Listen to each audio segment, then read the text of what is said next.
little thing. My apologies, Ted. That's okay. That's okay. We're there for that. Yeah, so we can't have gaps. We need to be there for everything. That's why we have altars outside of our bathrooms, which I've always thought is kind of a weird thing, but nobody's ever explained the reason to me, but I think it's pretty obvious.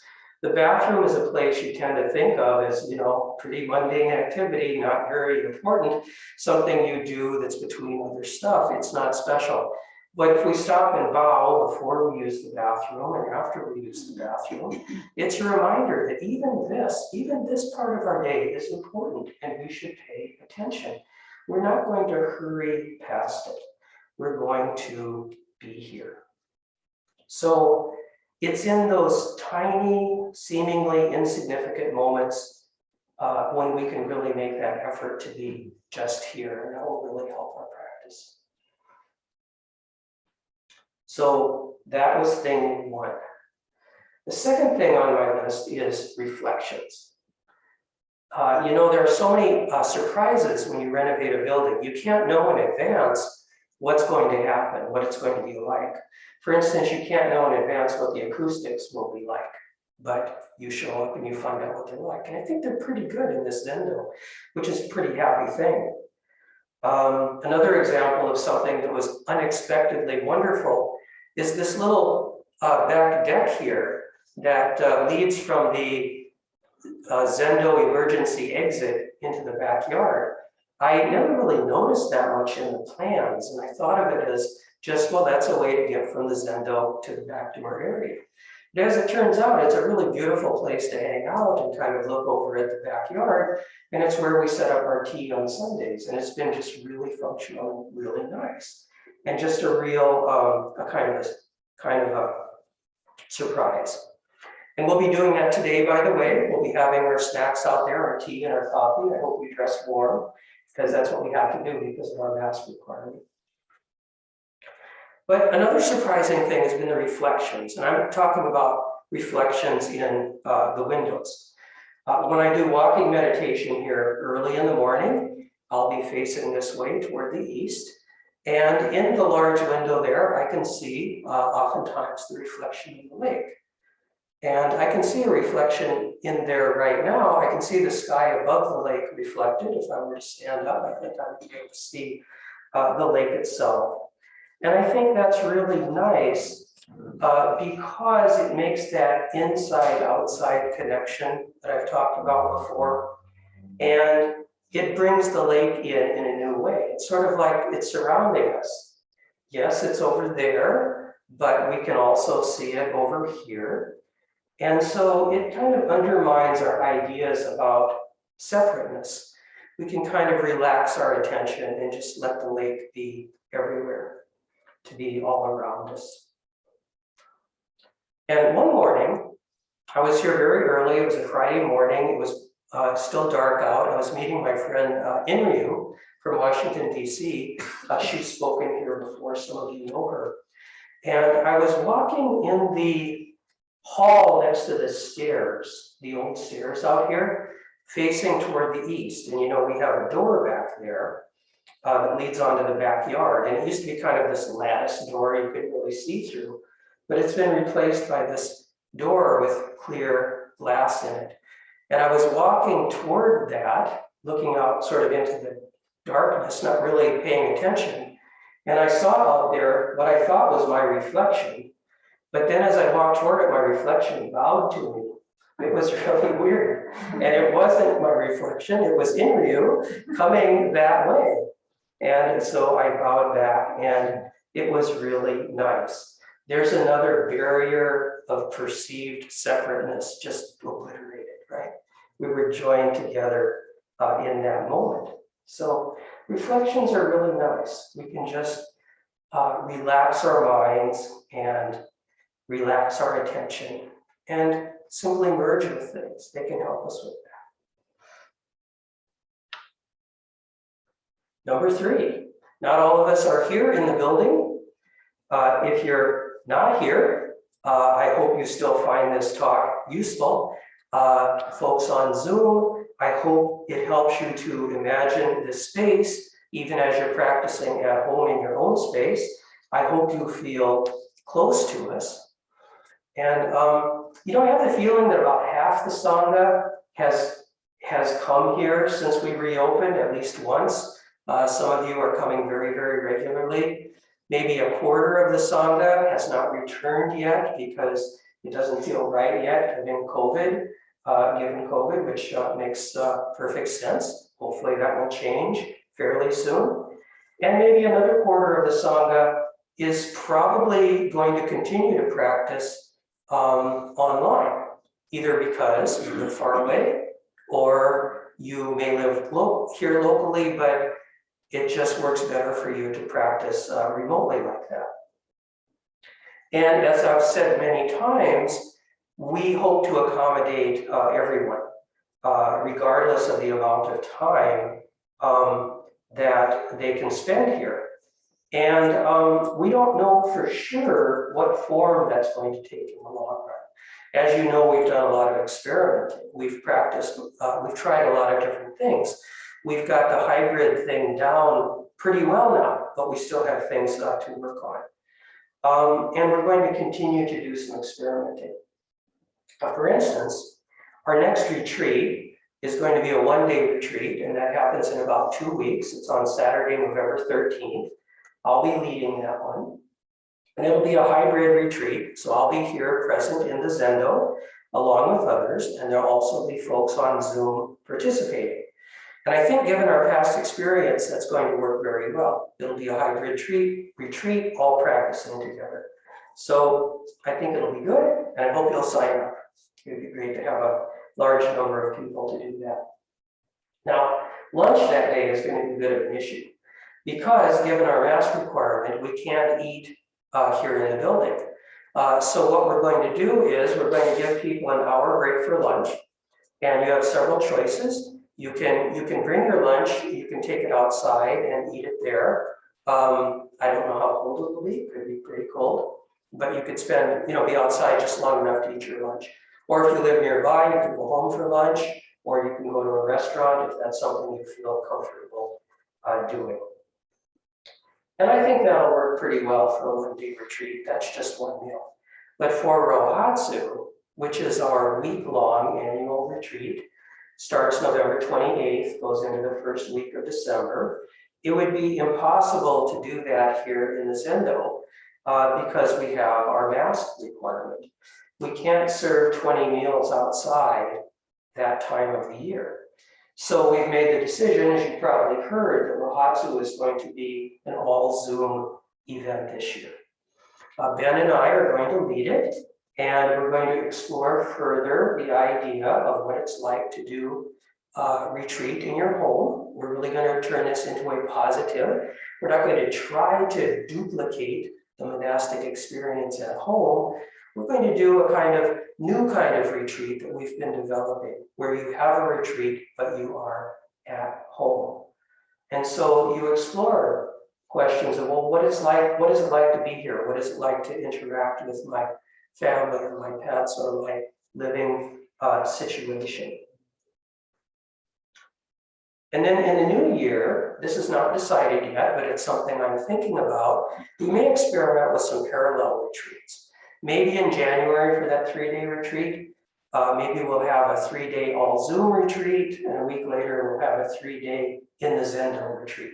So instead of everyone practicing together in a hybrid way, we'll have kind of these two separate retreats and see how that works. Will it work? I don't know.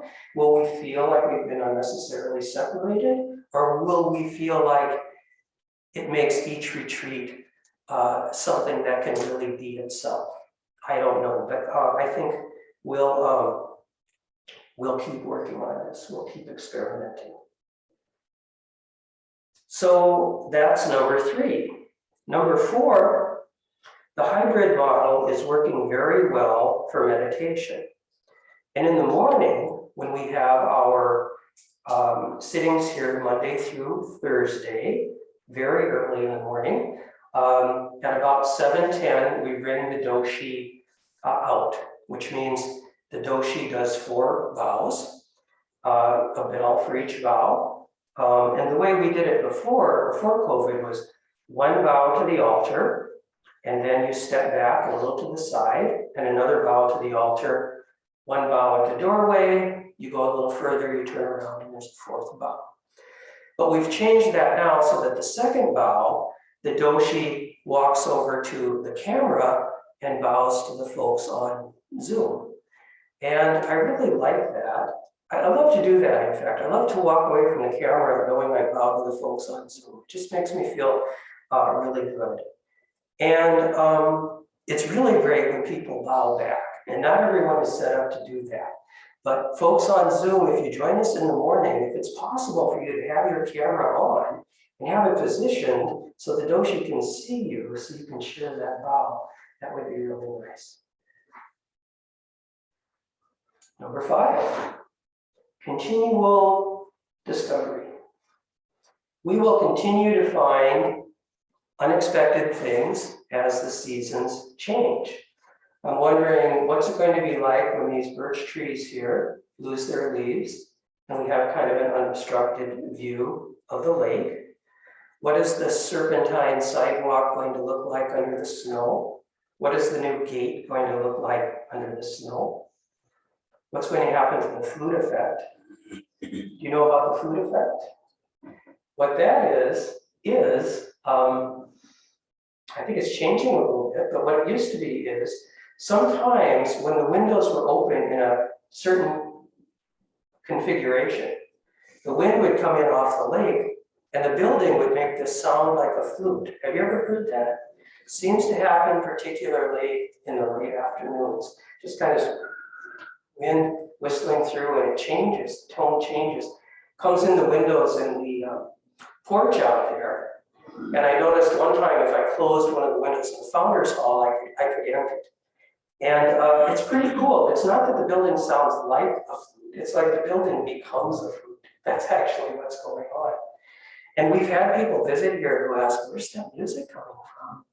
Which is pretty cool. So I am wondering how that is going to change or if it's still going to be here. And I've heard it a little bit when we've had these windows open here in the Zendo, but it sounds a little different. So that's something I'm excited to watch. Continual discovery. We will continue to discover things forever. We will never get to an unsurprising place here. Number 6, displacement. Things are new. And although everyone, and I mean everyone, seems to love the new Zendo, there's also the feeling sometimes that things are so much different now. You know, the altar's on the north wall now instead of the south wall. I'm practicing a mirror image Zendo. I don't always know where to turn, literally, like which way to turn after I bow. And my world has been kind of shaken up. And I know there is that feeling of displacement sometimes. We're going to keep working on that and keep working on our forms. It'll come back to where we don't feel displaced. But I think the thing to remember is that when we're sitting, which is the core thing that we do here, when we're sitting facing the wall, it really is no different. It is absolutely not different from what we did before. New Zendo, old Zendo, pre-COVID, post-COVID, during COVID, the sitting is just the same. So we have that resilience, we have that continuity. Number 7, 3 gates. We now have 3 gates or arches. And gates or arches, I think, are of great symbolic importance because they welcome you to a space. They are a place to pause when you enter or leave a space. You can bow there if you wish. And I think that it reminds you that every step matters. And it marks off certain parts of the world. Now, I know the whole world is sacred space. I just, said that about the middle way room. But in setting aside certain places as being sort of especially sacred and protected, it helps us to remind us to really be present.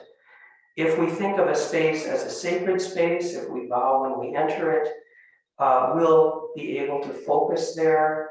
We'll really be at our best. And we can take some of that with us when we leave, when we bow as we leave. And it wasn't really planned that we would have 3 gates. It just happened. We have the arch in the back, which I can see right now, which was built, I think probably when the house was built around 1910. This is kind of a Mediterranean style house, and there is this this arch there with some words on it that mean view of the lake. And for years it was kind of gray and crumbling, and you can see the bricks underneath the plaster, but it's been redone and it's gleaming now, and it's very welcoming. And the second gate is the one I mentioned. It's right here, leading into the zendo that was made from the tree that stood over here. And you can enter that gate and bow into the zendo. And the third gate is outdoors, leading into our backyard. And I think probably everyone here has seen this. If you haven't looked at it close up, you should take a look, because it's an amazing gate made by our Sangha member, Killian Clark, who did a lot of preliminary work, and then we had 2 days to erect it. And some of you were here, and it was wonderful. We had quite a crew, 2 full days, a really beautiful process. And the result is just stunning. And it's almost finished. There's a little bit more stuff that needs to go on the roof, but it's tree trunks, massive tree trunks sitting on boulders with a roof over it. And that gate is about refuge. Gates are about refuge. They signal, here anyway, that you're entering into this triple refuge of Buddha, Dharma, and Sangha, into the safe space of the backyard or the safe space of the zendo. So this is refuge in the conventional sense. And here I'm echoing Pema Chodron. Here I find refuge in the conventional sense. I find protection, I find comfort, I find support, I find love here.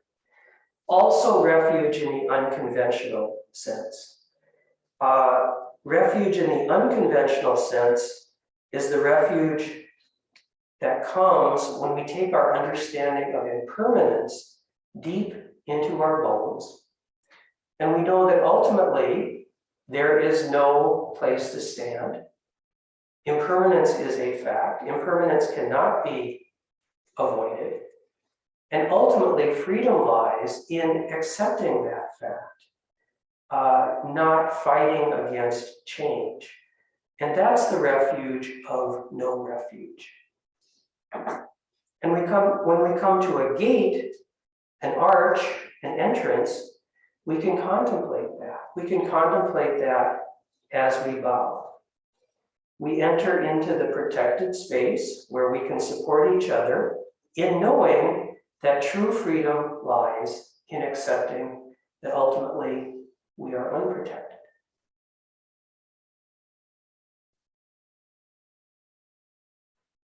Number 8, new forms in how we teach.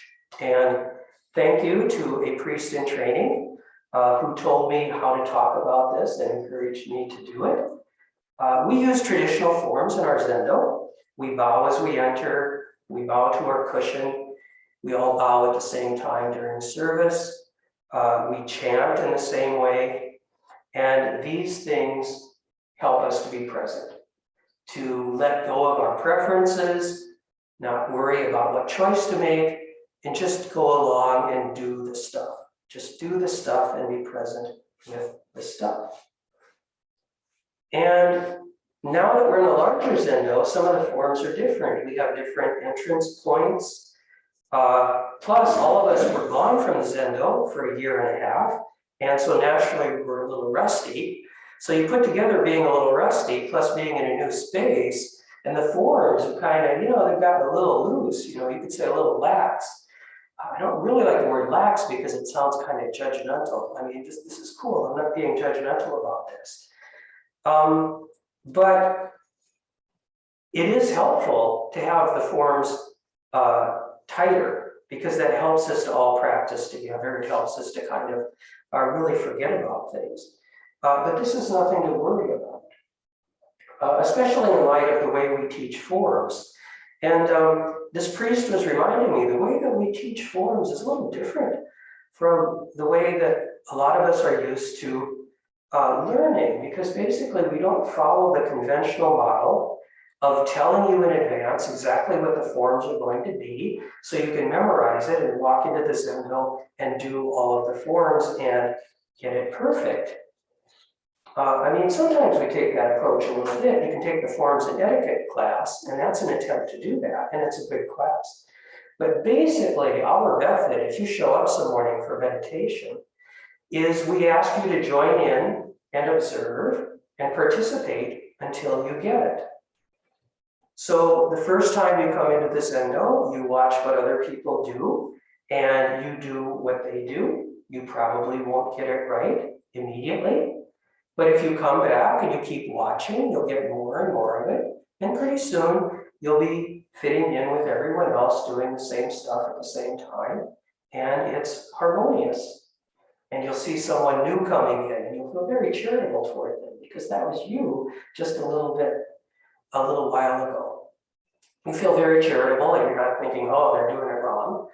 And that's not what we think. You know, experienced people are not, oh no, they're doing it wrong. Like, oh yeah, they're just like I was the first time. That's wonderful. They'll get it. We don't need to correct them. We don't need to get uptight about this. So, you know, we're pretty gentle about that. And this idea, I think, of not trying to prepare ahead of time and get everything perfect so that everything will be predictable really kind of fits in with our practice, because our practice of right action in particular is about being in a situation, seeing the immediacy of the situation, and responding, knowing what to do immediately.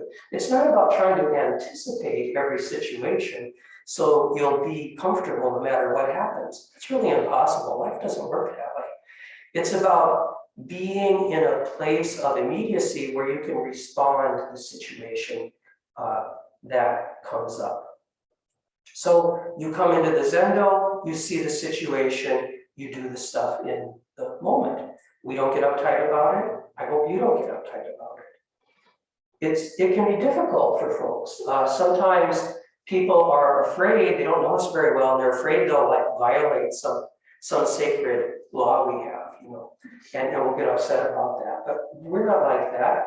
We know that these forms are there to help us, you know, they're not ordained by some deity or something.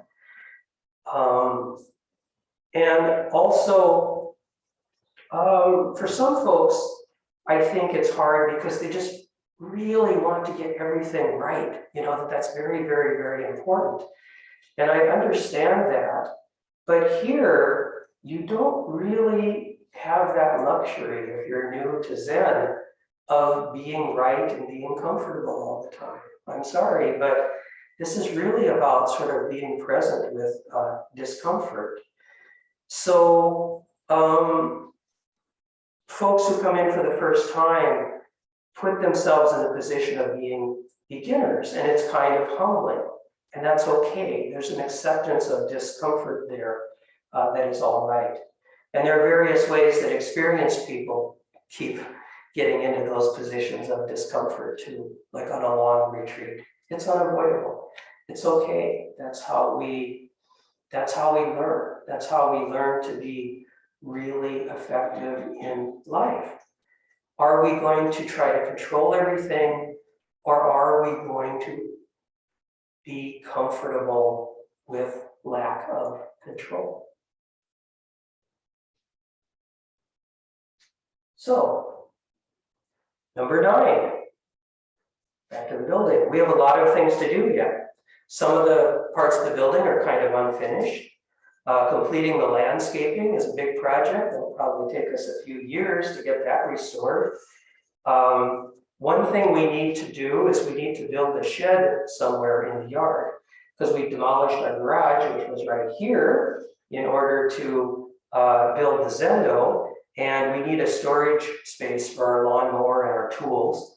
And folks are really unanimous in saying they don't want a cheap little shed back there, a prefab shed. And I do think that we'll find something that's really solid and something that's aesthetically pleasing. And actually, I have this idea, I don't know if it'll happen, I don't know if we'll be able to afford it, but it'd be lovely to have a shed that's just really aesthetically pleasing in a Japanese style that would fit in with the rest of our landscaping and just be really beautiful. And we'll see. The shed wasn't really part of the capital campaign budget, which brings me to number 10. I would be remiss if I did not mention that we're still accepting capital campaign donations for finishing touches, including landscaping and the shed. Whenever I get to this kind of a statement, I stop making eye contact with people, because normally I make really good eye contact. But if I do this while I'm talking about money, you're going to think, he's talking to me. He's saying, I didn't give enough. So I'm looking straight ahead here. I'm not thinking of anyone in particular. The song has been incredibly generous, really incredibly generous. But you know, if you didn't get a chance to contribute to the campaign, if you're kind of new, we do still welcome donations, either large or small. Number 10, a quick tour of the basement. We have the activity room, which I don't know, we may just change the name to the sewing room, because that seems to be what goes on there mostly. It's looking really good, but a big portion of it is taken up with those tools that will eventually move into the shed. The new library, I think, is just beautiful and dazzling in its own way. I feel like we haven't even begun to realize the various uses for the new library. The priest changing rooms are partially set up. We have 3 of them, male, female, and gender neutral, of course, because things are changing. Number 11, too much stuff. I mentioned this once before. So in moving back in, we had to take a lot of things out. We had to go through everything, the deep corners, crannies and everything. We found all of this stuff that's been here for so long. We found like amusing, bizarre, a lot of it useful, a lot of it really useless. And there was this kind of consternation about what to do with all these items. And there's a lot of energy to take care of them. And what we realized is that a really well-meaning person donates something to Zen Center on the off chance we'll be able to use it someday. And everybody says, well, it's a donation, we have to accept it. We don't know what we'll do with it. We'll just put it here and we'll see what happens. And it sits there for 20 years. I mean, literally. So thank you so much for donating that. But please don't donate objects to MZMC unless you check at the office and see if there's something we could use. And at this time, we cannot accept any kind of sitting cushions, zafus, zaptons, support cushions, Seiza benches. We have plenty of that stuff. So, sorry, this is me being tough. I don't like it either, but I gotta do it. Number 12, rain garden. I have an idea that the area north of the parking area here, which is now covered in mulch, would be a great place for a rain garden. If anyone knows of a rain garden expert who might donate some free advice, please let me know. Number 13, if anyone knows of an expert in Japanese garden design who might donate some free advice, please let me know. Number 14, the kitchen. In the kitchen, we removed the servants' stairs, which was the alternative way to get upstairs, and now we have more room in the kitchen. The thing about the servant stairs is it shows me how interesting habit energy is. Like every day I still go heading up those stairs to find out they're not there.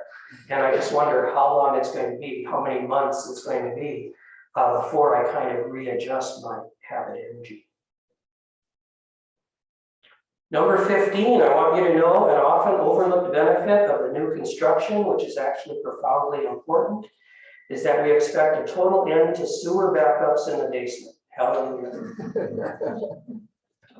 Number 16, I would like to reiterate, as long as COVID is a problem, we're going to keep the place well ventilated. We'll crack the windows at least even in the winter, so please dress warm when you come to MZMC. Number 17, we are wheelchair accessible now. There is a place to park and a smooth sidewalk leading up to the back door, and there are handicap accessible bathrooms on the first floor. Please share that information with anyone who might be interested. Number 18, I've given so many tours of this building, and I really love to do that.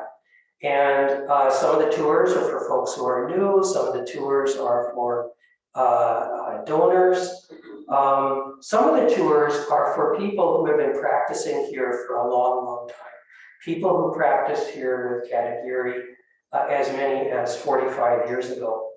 And I love giving tours to those folks, and I feel a little trepidation. I feel almost like a child sometimes around these folks. Because compared to a lot of folks here, I've been here a long time. They say, how long have you been coming here? And I say, 28 years. And I go, wow, that's a long time.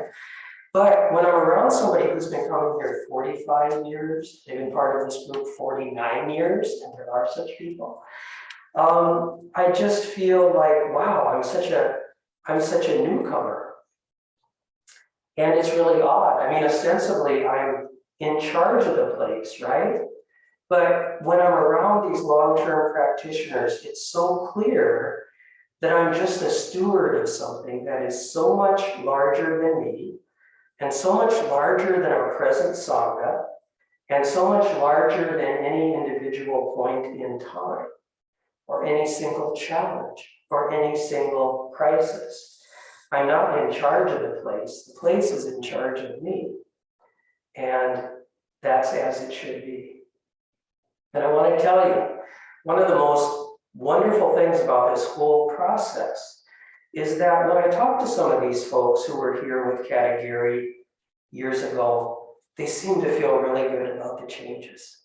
And they say, not in so many words, but this is what I'm getting, is that they think we've done a pretty good job of staying true to the tradition here and the legacy.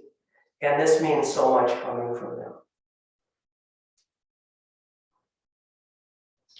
Number 19, and last, so may we continue to care for this place.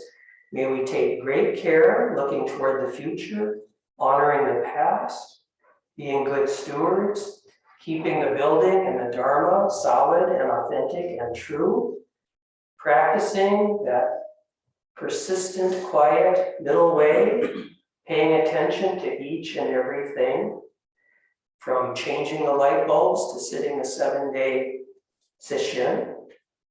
May this place endure and be a center of the authentic Dharma for 1,000 years. Thank you. And those are the 19 things. I don't know if we have time to ask for comments and get up to maybe 23 or so. Let's see. Yeah, well, we've probably got about 5 minutes if anyone would like to make a comment. Or perhaps as a question, yes. Okay, so I'm pretty new to Buddhism, so that gives me an excuse to ask my ignorant questions. But isn't there a contradiction between wanting to be focused on the present as opposed to focusing on the future and having a vision for the future as what you want to do with the building? Aren't those exclusive, kind of mutually exclusive? That's a really good question. And it does seem like a bit of a contradiction. But I think that we can pursue both of those things at the same time, because both of those aspects are really important. Understanding the importance of the present moment, that everything is here now, is important, but also planning for the future is important, because these things happen simultaneously, that we are here interconnected with all things, such that what we're seeing in front of us is a bit of an illusion. We're not so wedded to the forms of this world. And yet the forms of this world are also here and also very important, and we must take very, very good care of them. And it seems to be a contradiction, but I think on a deep level, which is really beyond logic, beyond words, I think that there's no difference here. That we can see the importance of what is here right now. We can see that in our practice, as we're sitting on our cushion, we don't need to have goals. We can just be. We don't need to look to the future. But at the same time, looking at the future toward practical things, taking care of the world, taking care of each other is also important.